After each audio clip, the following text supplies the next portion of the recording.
네, 오늘 목요일에 함께하실 두 분 소개해드리겠습니다. 자, 먼저 앞서 보셨죠? 박수원 매니저 그리고 알파프로 정태근 팀장 모셨습니다. 어서 오십시오. 네, 반갑습니다. 네, 장 마감하고 나온 이슈 보니까 별로 변함이 없는 것 같습니다. 시장에서 계속해서 AI, GPT 이슈는 부각을 받고 있고 경영권 분쟁 이슈도 또 다시 재점화되고 있는 분위기인데요. 어떤 것이든 좋습니다. 유튜브 채팅창 많이 활용해 주시면 저희가 또 성심성의껏 답변 드리도록 할게요. 자, 그럼 이제 오늘 이야기 나눠볼 5가지 종목들 어떤 이유에서 올라왔는지 권재은 아나운서 통해서 다시 한번 브리핑 듣고 오시죠. 네, 선택 오늘의 특징주 시간입니다. 오늘 시장에서 주목받았었던 5가지 종목들 어떤 이슈 있었는지 하나하나 열어보도록 하겠습니다. 자, 가장 먼저 첫 번째 특징주는 바로 KT입니다. 오늘 KT의 호실적 소식이 있었습니다. 지난해 1998년 상장 이후 처음으로 매출 25조 원을 달성했다고 하는데요. 통신을 비롯해서 디지털 플랫폼 기업 디지코 사업이 급격 성장하면서 지난해 매출과 영업이익이 모두 상승했습니다. 이 밖에도 IPTV 사업, BC카드 사업 역시도 호실적을 견인했습니다. 다음으로 살펴볼 업체는 바로 디어유입니다. 최근 SM이 시장에서 정말 핫하죠. SM 엔터테인먼트 팬덤 플랫폼 자회사 디어유가 SM 매각 시 가장 큰 수혜를 받을 것이란 분석이 나왔습니다. 카카오엔터의 아이유, 아이브, 또 몬스타엑스 등이 디어유에 입점하면 유료 구독자가 더 늘어날 걸로 분석한 건데요. 디어유는 3거래 연속 상승하면서 오늘 4%대 상승으로 마감했습니다. 다음 살펴볼 특징주는 바로 웅진입니다. 간밤 미국에서 구글의 바드 답변 오류 소식이 있었지만 여전히 시장의 화두는 AI입니다. 웅진이 챗 GPT 수혜주로 떠오르면서 오늘 강하게 올랐는데요. 웅진은 마이크로소프트와 애저 파트너십을 체결한 이력이 시장에서 부각받았고요. 또 실적 전망도 밝습니다. 웅진과 함께 오늘 자회사 웅진 싱크빅도 동반 9%대로 상승 마감했습니다. 다음으로 네 번째 특징주는 바로 KCT입니다. 앞서 정부가 온라인 막권 판매를 허용한다는 소식 전해지면서 무인 막권 발매기를 공급하는 KCT가 장중 20% 넘게 급등하기도 했었는데요. 지난해 실적도 영업이익이 11억 원으로 전년 동기 대비 178%나 증가했습니다. 마지막으로 살펴볼 특징주는 바로 한미약품입니다. 한미약품도 오늘 사상 최대 매출을 기록했다는 소식 전했습니다. 지난해 매출액이 전년 대비 10% 증가했다고 밝혔고요. 또 영업이익은 25% 증가했다고 공시했는데요. 자체적으로 개발한 제품의 성장을 통해서 창사 이래 최대 실적을 기록한 거라고 설명했습니다. DB금융투자에서는 한미약품의 2023년도 수익성 개선에 주목할 필요가 있다고 언급했는데요. 목표 주가도 34만 원으로 제시했습니다. 자, 이렇게 5가지 특징주들 체크해봤습니다. 네, 오늘 시장에서 좀 눈여겨보셨던 종목이 나왔는데요. 자, 이 중에서 과연 두 분의 탑픽은 어떤 종목일지 화면으로 바로 만나보도록 하겠습니다. 자, 정태근 팀장은 KCT, 그리고 박수원 매니저는 웅진. 상한가를 터치했는데 지금 선택을 해주셨고요. 그리고 KCT 같은 경우는 좀 뜻밖입니다. 그러니까요. 네, 웅진은 일단 GPT 관련 이슈가 있으니까 우리 정태근 팀장께 KCT 먼저 들어볼게요. 방송 전부터 KCT를 왜 선택했는지 되게 궁금해들 하시는 것 절대 같아요. 안 알려주시더라고요, 이유를. 도대체 뭡니까? 방송에서 얘기하려고요. 예. 힌트를 드리면 네. 일단 먼저 결론부터 말씀드리면 CBDC. 아. 일단은 지금 최근에 증권형 토큰 이슈가 되고 있잖아요. 네. 그러면 결국에는 이제 CBDC도 그런 이슈가 나오지 않을까라는 생각이 들었고요. 만약에 KCT 혼자만 강세였다라면은 방송 초반에 브리핑 해드렸던 막권 이런 이슈가 되지 않을까 생각이 드는데 로지시스라든지 한네테 같은 다른 CBDC 관련된 종목들. 근데 솔직히 말씀드리면 이런 종목들이 왜 CBDC와 연관성인지 저도 잘 모르겠어요. 그런데 엮여있기 때문에 관련주로 얘기를 하고 있는데 그 종목이 동반적으로 1월 달 이후의 흐름이 괜찮습니다. 우리가 알고 있는 GPT처럼 이렇게 급등 현상이 나온 건 아니지만 어쨌든 자분자분 이렇게 우상향이 되고 있거든요. 일단은 그 부분에 대해서 말씀을 좀 드릴게요. 지금 6일 날 이복현 금감원장께서 업무 계획 발표 자리에서 토큰 증권 관련돼서 설명회 계획을 발표를 했습니다. 그래서 토큰 증권 관련돼 가지고 어떻게 가이드를 만들어가는지 어떻게 또 활성화를 시킬 것인지 이런 얘기를 하는 자리에서 이런 설명회가 끝이 나고 난 이후에 또 어떤 부분을 좀 언급을 했냐면 개별 코인에 대한 증권성 판단에 대해서 얘기를 하겠다는 부분도 언급이 들어갔습니다. 그러니까 결국 지금 가상자산 관련돼 가지고 토큰 증권을 제도권으로 끌어들이는 1차적인 작업을 진행한데 그 이후에는 지금 어쨌든 가상화폐도 이 제도권으로 끌어들이겠다는 얘기로 해석을 할 수가 있다라는 거죠. 그러면은 지금 어쨌든 가상화폐에 대한 얘기가 나오게 되면은 지금 정부에서 할 수 있는 거는 CBDC 얘기가 작년부터 꾸준히 얘기가 나왔는데 여기 좀 수면 위로 올라올 가능성이 좀 있다라는 거죠. 어쨌든 가상자산 거래소의 증권성 판단을 일단은 맡겼는데 그거와는 별개로 자본시장법상 절차에 따라서 또 진행 가능성에 대한 부분을 언급을 했습니다. 그렇기 때문에 지금 어쨌든 이런 예전에 무지카오라든지 이런 증권성 판단에도 논란이 있었는데 이런 것들을 조각 투자에 제한되는 것들이 아니라 가상화폐 같은 것들도 투자자 보호 방안을 마련해서 제도권으로 끌어들이겠다 이런 얘기가 될 수가 있고 이런 절차를 진행하게 된다라면은 한국은행의 어떤 CBDC 절차가 또 빨라질 가능성이 좀 있다라는 거죠.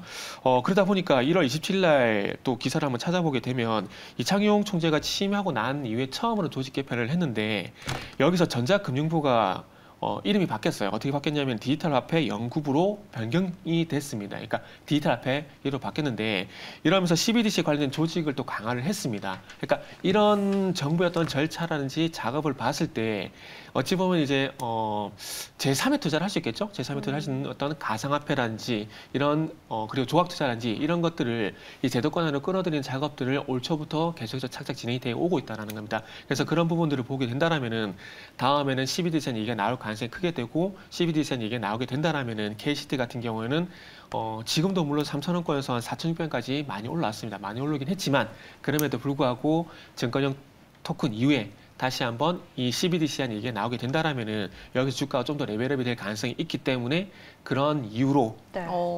KCT를 선택했고요. 이제 풀리셨나요? 네. 근데, 시장에서 네. 이렇게 AI에 주목을 하고 있을 때 네. 우리 팀장님께서는 CBDC 관련된 종목을 가지고 오셨어요. 맞아요. 그러니까 저는 근데- 이 방송을 통해서 네.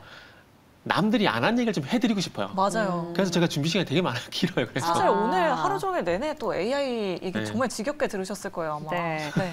이 말씀하신 그 당정에 뭐 어떤 발표가 있을 때마다 주가가 지금 부스팅이 나왔었거든요. 그러니까 이 부분 한번 눈여겨 보시면 좋을 것 같습니다. 네, 알겠습니다. 정태근 팀장님의 탑픽 종목은 바로 KCT였고요. 박수범 매니저님은 오늘 웅진을 탑픽 종목으로 꼽아주셨어요. 매니저님은 AI 관련주 주목을 하고 계신 것 같은데 네. 주가가 너무 높은 거 아닌가 이런 좀 우려가 있거든요, 매니저님. 네, 뭐 그렇게 또 생각할 수도 있는데 네. 요즘에 뭐 달리는 말이 또 잘 달리는 시장이다 보니까 달리는 말에 올라타자. 뭐 그렇죠. 그런 네. 의미에서 뭐 웅진 같은 경우에도 뭐 지금 여러 가지 사업을 하고 있습니다. 뭐 실질적으로 웅진그룹이 과거에 뭐 웅진에너지라든가 건설을 통해서 많은 또 적자를 보여주면서 좋지 못했던 부분들이 있는데 뭐 그랬던 부분들을 이제 뒤로 하고 많은 또 뭐 회사들을 또 매각하고 그러면서 이제는 좀 웅진이랑 웅진 싱크빅이 좀 남아 있는 상황이고 웅진 같은 경우에는 지금 여러 사업을 지금 현재 해 나가고 있습니다. 뭐 소위 얘기해서 뭐 돈이 되는 사업이라면 뭐든지 마다하지 않고 하고 있는데 그 중에 하나가 또 AI 사업이라든가 데이터 센터 사업이라든가 이런 부분들을 하고 있습니다. 그렇기 때문에 그런 부분들이 뭐 마이크로소프트와 같이 함께 뭐 과거에 했던 내용들이 좀 있다 보니까 아무래도 마이크로소프트에 지금 현재 뭐 챗 GPT 관련해서 오픈 AI 관련돼서 내용들이 좀 나오다 보니 뭐 시장에서 관심이 좀 많이 좀 높아지고 있는 상황인 것 같습니다. 뭐 이런 흐름들은 아무래도 웅진 입장에서는 좀 더 추가적으로 오늘 좀 상한가를 가기도 했지만 좀 추가적인 상승 흐름도 좀 기대해봐도 되지 않나라는 판단에 뭐 단기적으로 좀 수익을 만들기에는 좀 괜찮다라고 좀 판단해서 저는 선택하게 되었습니다. 네, 달리는 말에 올라타자. 네, 웅진. 달리는 말이 잘 간다. 라고 이렇게 말씀해 네, 주셨습니다. 기대해 보도록 하겠습니다. 계속해서 나머지 종목들에 대한 두 분의 의견도 확인을 해볼 텐데요. 네. 자, 첫 번째 종목은 바로 KT입니다. 사상 또 첫 매출 25조 원 시대를 열었다 이런 소식이 전해졌는데요. 요즘 통신주들이 좀 호실적을 발표해주고 있는 것 같아요. 맞아요. 자, 두 분의 의견 바로 확인해 보도록 하겠습니다. 두 분의 의견이 엇갈렸습니다. 맞아요. 자, 일단은 지금 정태근 팀장께 먼저 노를 주셨는데 네. 요즘에 차기 대표 선임과 관련해서 네. 굉장히 얘기가 많잖아요. 맞아요. 뭐 네. 그런 가운데 지금 실적이 잘 나와서 주가가 그래도 좀 꿈틀거리나요? 외국인이 지금 2월 1일자부터 계속해서 내리 매수세 이어가고 있거든요. 그렇죠. 참 시장이 이번에 또 똑같은 얘기를 드리는데 보고 싶은 것만 보는 것 같아요, 정말. 아. 그러니까 종목이란지 시장을 볼 때 종목이 좋은 내용도 있고 나쁜 내용도 있는데 이 중에서 이제 이슈의 우선순위라 그래가지고 어떤 이슈에 영향을 받고 있는지를 좀 주목을 하려고 하거든요. 말씀하셨듯이 실적 잘 나왔습니다. 실적 잘 나왔고 최근에 데이터 사업이란지 어떤 그 데이터 사업이란지 그리고 미디어 콘텐츠 사업이 성장하고 있다는 부분들을 보게 되면 주가가 가는 게 맞습니다. 그리고 저는 개인적으로 이제 5G란지 그리고 챗GPT 이런 이슈가 나오게 되면 통신주가 저는 수혜주라 보거든요. 근데 전혀 영향을 못 받고 있어요. 제가 볼 때는. 그러다 보니까 그러면은 네. 그런 이슈가 있음에도 불구하고 주가가 어쨌든 뭐 작년 9월 달 이후에 우하향을 하고 있습니다. 그러면 어떤 부분에도 영향을 받고 있느냐라는 부분들을 봐야 되는데 통신주는 전반적으로 기본적으로 좀 별로 좋아하지는 않고요. 좋아하지는 않고 단지 저도 말씀드렸듯이 챗GPT라든지 이런 것들 통해서 좀 주가가 좀 반전이 나왔으면 좋겠다 이런 희망사항인데 전혀 먹히지가 않다 보니까 또 관심이 안 가게 되더라고요. 그 KT 같은 경우는 말씀하셨듯이 대표이사 선임권 때문에 내부가 좀 시끄럽습니다. 그래서 아마 이런 것들 때문에 좀 디스카운트 되는 부분들이 분명히 있다고 봐져요. 그리고 그것뿐만 아니라 지금 K뱅크도 자회사잖아요. 근데 이게 지금 상장을 하니 많이 하다가 또 하반기로 연기가 됐거든요. 그러니까 실적은 잘 나오는데 시장에서는 이런 것도 주목을 좀 하는 것 같아요. 그러다 보니까 좋은 게 아닌 나쁜 거에 좀 주목을 하고 있다는 게 KT 어떤 주주 입장에서 보게 된다면 상당히 아쉬운 점이라고 볼 수 있을 것 같고 그리고 통신주 전반적으로 좀 속 시끄럽습니다. 지금 방금 말씀드렸듯이 KT 같은 경우도 K뱅크의 상장 연계라든지 그리고 대표이사 선임에 대한 어떤 내부 문제라든지 이런 부분들이 있고 그리고 LG유플러스는 아시죠? 최근에 사이버 그 개인정보 유출 이런 것도 있었고 그 다음에 인터넷 접속 장애라든지 LG유플러스도 또 리스크가 있었고 그리고 SK는 또 뭐가 있느냐? 4분기 어닝 쇼크. 그러니까 통신주 전반적으로 좋은 얘기들이 물론 좋은 얘기도 있는데 너무 좀 안 좋은 얘기들 쪽으로 좀 이렇게 아쉽네요. 주목을 좀 받다 보니까 네네. 통신 3사가 전반 주가 좋지 않은 것 같아요. 그래서 굳이 이런 섹터를 선택할 필요가 있나? 볼 필요가 있나? 지금 상황에서 어쨌든 볼 필요는 없지 않나라는 그런 생각이 들다 보니까 저는 좀 노를 선택하게 됐어요. 좀 정태근 팀장 얘기 들으니까 네. 노가 많은 것 같거든요. 그러니까요. 아직은 좀 오너 리스크가 예. 좀 어쩔 수 없을 것 이거 같아요. 반박 가능하시겠습니까? 네, 제가 거의 한 달 동안 지켜보면서 느낀 거는 저보다 이제 좀 약간 좀 부정적으로 보시는 분이 노 전문이 너무 많았어요. 그래요. 네. 예. 매니저님은 낙관론자시고 팀장님은 비관론자신가요? 그 부정을 딱히 부정을 못 하겠네요. 아. 제 생각보다 노가 좀 많았네요. 약간 좀 보수적이라고 해줄게요. 네, 네, 알겠습니다. 일단 뭐 네. 예스 주셨으니까 의견 좀 들어보죠. 그렇죠. 뭐 저는 이제 KT에 대해서 이제 예스라고 했는데 이제 첫 매출이 25조 원을 찍었습니다. 이 부분들은 좀 의미가 있다고 보여지고요. 아무래도 지금 현재 이렇게 매출이 좋은 흐름을 보여주는 이유는 5G죠. 5G 지금 현재 휴대폰을 많이 사용하다 보니까 그에 대한 과금할 수 있는 금액들이 좀 많이 커져 있는 상태고 그 가입자도 많이 늘어나 있는 상태고 그러다 보니까 다 자연스럽게 영업이익이 올라오고 매출이 증가하는 건 맞다라 보입니다. 근데 다만 좀 아쉬운 부분들은 5G를 좀 통신 장비들을 좀 많이 좀 설치를 했으면 좋겠는데 수도권이나 이런 데까지는 괜찮아요. 그런데 좀 수도권 좀 벗어나면은 5G 잡기가 좀 힘든 부분이 있습니다. 그래서 뭐 방송을 통해서 말씀드리지만 많은 좀 장비를 좀 설치해 주셨으면 투자를 해 주셨으면 하는 바람입니다.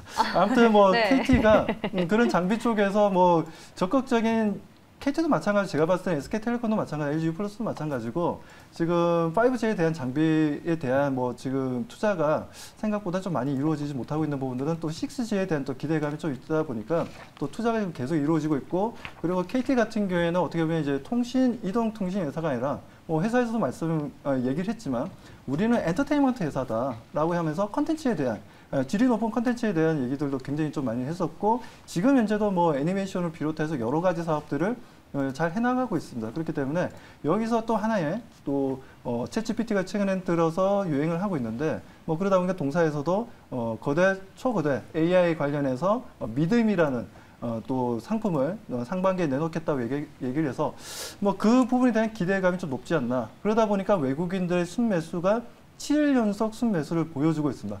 물론 지금 차트상으로 보면은 지금 좀 좋지는 못합니다.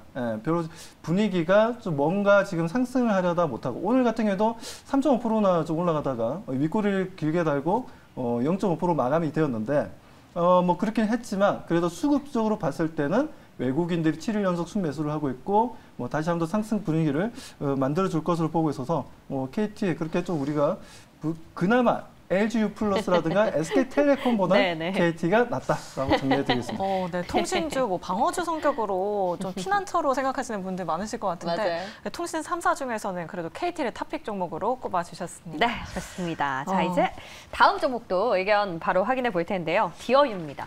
어제 저희가 SM에 대해서 이야기를 나눴었는데 맞아요. 오늘 또 나왔거든요. 그러니까요. 좀 화끈하게 풀어봐야 될 것 같아요. 일단 두 분의 의견 먼저 공개해 주시죠. 갈렸는데 네. 부정적이신 것 같네요. 또 너가 나온 걸 보니까. 네, 아니 디어유 지금 시간외 거래에서도 좀 상승률 상위 종목에 올랐거든요, 네. 팀장님. 좀 단기적으로라도 볼 필요가 저는 없다. 이거를 핑계를 좀 대자면은 네. 노를 선택했지만 내용은 어떻게 들었냐면 보유자의 역량이라고 말씀드렸어요. 그러면은 이거는 부정은 아니고 중립이라고 하셔야 그러니까 돼요. 신규 매수에 네. 대해서 네. 노라고요. 전에도 뭐 제가 우스갯소리로 고소공포증 있다고 계속 말씀드렸었는데 맞아요. 지금 자리에서 굳이 신규 매수를 하는 게 맞을까요? 물론 디어유가요? 네. 이게 나름 이제 또 핑계를 대자면 저는 개인적으로 이게 1월 12일쯤인가 제가 이 방송은 아니지만 다른 곳에서 또 추천을 드렸었어요. 네. 그래서 저는 지난 시간에도 마찬가지로 효성 첨단 소재 이런 종목들을 말씀드려서 언급을 드렸듯이 저는 최근에 바닥에서 돌아서 있는 종목들 좋아하지 높게 올라간 종목은 안 좋다고 말씀을 이미 드렸습니다. 그건 양해해 주셔야 돼요. 네, 수익률 좋으시겠네요. 근데 제 계좌가 아니라서요. 제 계좌가 아니라서 그건 좀 아쉬워요. 어쨌든 그 디오유 같은 경우 지금 자리에서 굳이 신규 매수하라고 저는 말씀 못 드릴 것 같아요. 지금 사서 이걸 사고 난 다음에 수익이 날 것 같다는 좋은 기대감을 가지고 있는 분보다는 지금 자리 사잖아요. 그러면은 내일 떨어지면 어떡하지라고 불안하신 분이 더 많지 않을까요? 물론 제 개인적인 생각이지만 저는 그럴 것 같거든요. 그러면 이 이슈는 자체는 좋게 보시는 건데 네. 디어유가 안 좋다. 좀 지금 들어가기 부담이다. 네. 그러면 어제 저희가 SM 얘기 나누면서 SM 말고 SM 라이프 디자인이나 네. SM CNC는 좀 긍정적으로 나왔거든요. 네. 그 부분은 어떻게 생각하세요? 그 부분도 부정적이죠. 그거는 많이 안 올랐는데 그래요? 지금 보세요. 네. 왜 그렇게 말씀드리냐면은 네네. 자 어쨌든 지금 디어유가 웨이버스인가요? 그걸 인수하고 그 이슈가 나오게 되면서 또 이제 SM 같은 게 경영권 분쟁기가 나왔고 그러면서 주가가 SM과 디어유가 비슷하게 올라가고 있어요. 그런데 SM 라이프 디자인인지 이런 종목들은 안 가고 있다. 네. 그럼 전혀 이슈가 주가에 반영이 안 되고 있다는 거죠. 시장에서는 디어유하고 SM 쪽에만 집중을 하고 있다는 거잖아요. 그럼 상당히 소외가 되고 있는 종목인데 굳이 들어갈 필요가 있냐라는 생각이 들고 그렇게 본다면 차라리 하이브라든지 다른 쪽으로 들어가는 게 더 낫지 않을까 생각이 들거든요. 항상 네. 뭐 제가 대답하는 게 이 사람이 무슨 얘기지 하지 이런 대답이 될 수도 있겠지만은 저는 개인적으로 그렇게 생각을 합니다. 네. 그렇게 생각을 하고 좋습니다. 그래서 네. 디어유의 다시 말씀드리지만 디어유에 대한 어떤 내용이 안 좋다라는 것이 아니라 지금은 보유자의 영역이고 신규 매수 생각하시는 분들은 지금 자리는 그래도 조정을 기다리는 게 낫다라는 판단이 들기 때문에 아까 그 권지현 아나운서께서 말씀하셨듯이 지금 가서 하루 이틀 보고 들어갈 거라면 그거 저도 안 말립니다. 그럼 저도 예스예요. 예스인데 그게 아니라 솔직히 우리 깨놓고 해서 그게 되는 분이 몇 분이나 되실까요? 쉽지 않아요. 그러니까요. 네. 그러니까 제가 노를 선택한 겁니다. 충분히 이제 변명이 됐죠? 네. 네. 그럼 우리 박수범 매니저님께서는 네. 하루 이틀 보고 예스 주신 건가요? 그건 아니고요. 제가 지금 현재 거의 12월 달? 예, 12월 달부터 계속 디어유를 얘기했었고요. 맞아요. 지금 유튜브 네. 채팅창에서도 1월보다 지금 앞섰어요. 그래서 12월 달부터 1월부터. 얘기했었고 네. 1월 달에도 얘기했었고 네. 오죽했으면 여기 작가분이 또 디어유에? 이렇게 얘기할 정도로 맞아요. 네, 디어유 정말 많이 얘기했었고 대어유 이러셨잖아요. 그렇죠. 불의 네. 디어유 막 이렇게 네. 표현하면서까지 그렇게 네. 했었는데 아무튼 지금 디어유는 지금 너무나 지금 좋습니다. 지금 최근에도 아시다시피 유니버스입니까?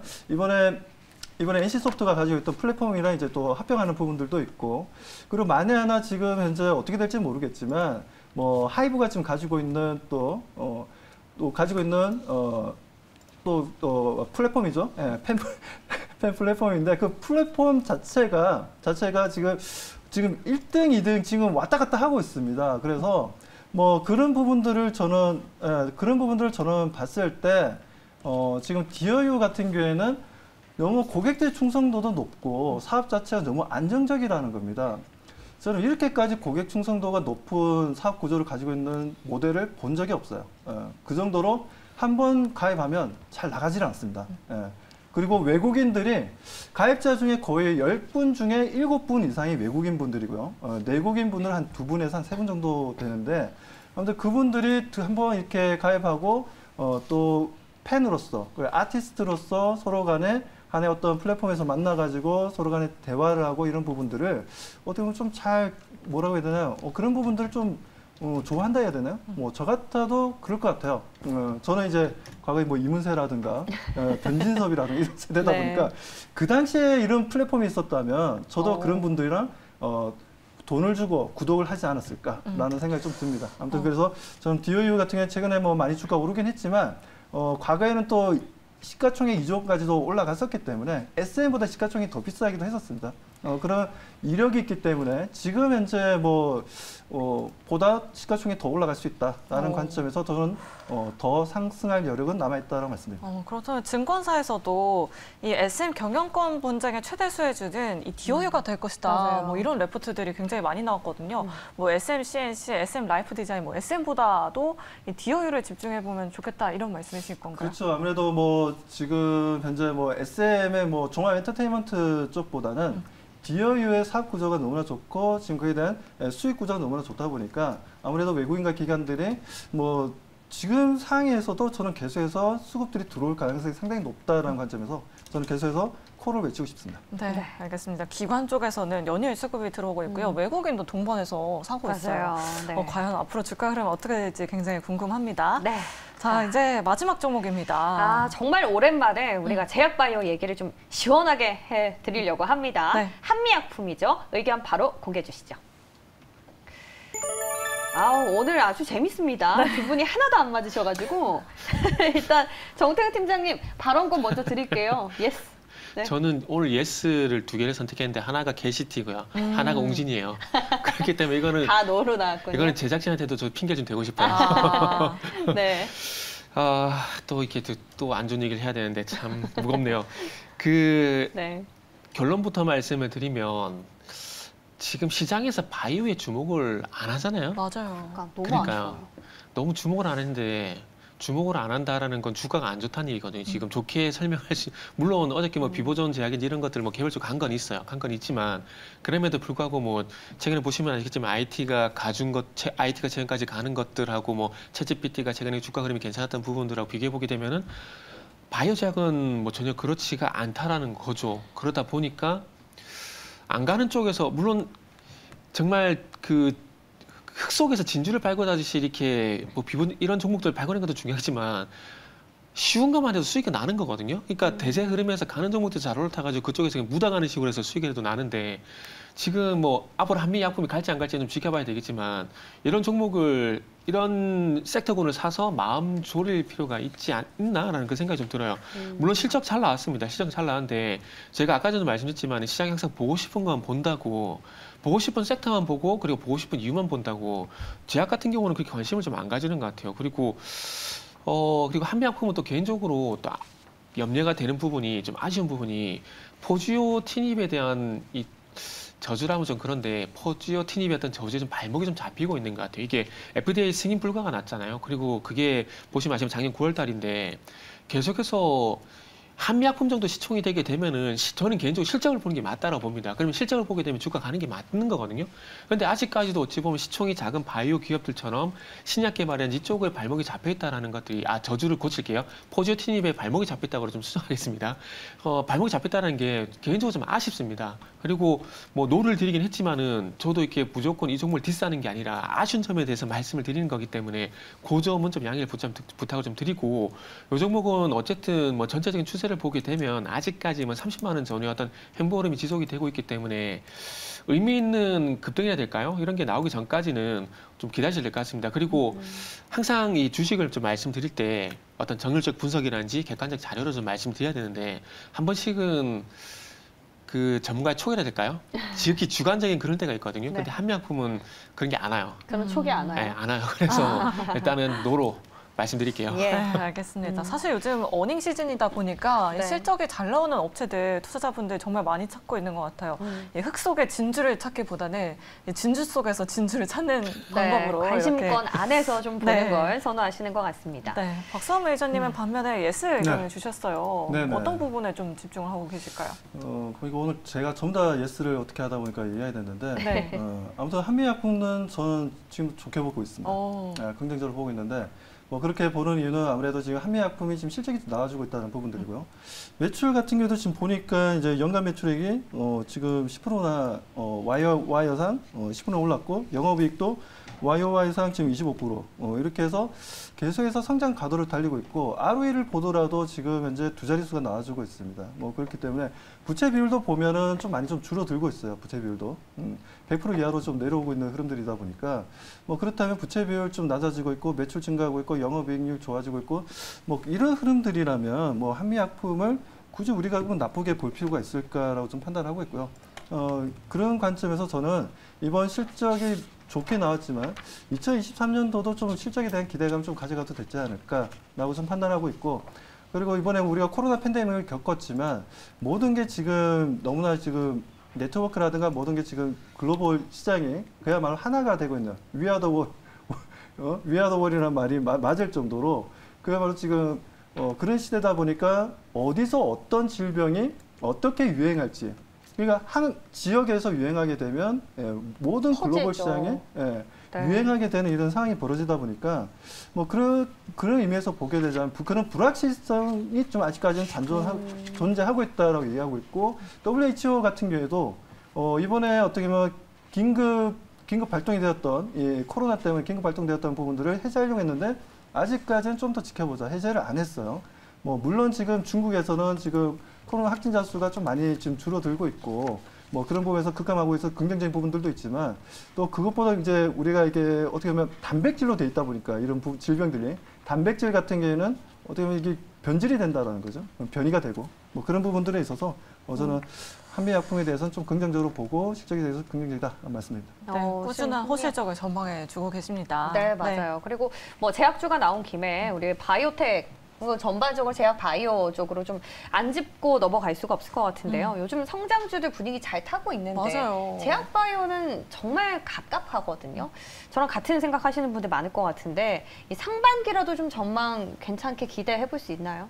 저 긍정적으로 보고 있습니다. 뭐 지금 물론 지금 셀트리온이라든가 셀트리온 제약, 뭐 셀트리온 뭐 헬스케어라든가 그리고 지금 삼성바이오로직스라든가 SK 바이오사이언스도 마찬가지고 바이오시밀러 관련 회사들이 지금 주가가 안 움직입니다. 안 움직이는데 이들이 움직이려면 뭔가 좀 이슈가 나오고 좀 해야 되는데 저는 이번에 올해 같은 경우에는 바이오 관련된 약품들이 라이센스가 끝나는 약품들이 굉장히 많습니다. 그래서 오리지널 제품들이 라이센스가 끝나는 부분들이 많기 때문에 일단 바이오시밀러 시장이 올해부터 해서 본격적인 성장성에 돌입할 것이다라는 얘기들이 좀 나와주고 있어요. 그래서 저는 하반기로 가면 갈수록 바이오시밀러 시장이 엄청나게 커질 것이다라고 보고 있고 그 시발점이 올해부터 시작되고 그리고 내후년 가면 갈수록 바이오시밀러 시장이 엄청나게 커질 수 있으니까요. 뭐 그런 부분에서 보자면 저는 앞으로 좀 상당히 좀 낙관적으로 볼 필요가 있고 지금 현재 제약 바이오만 움직이게 되면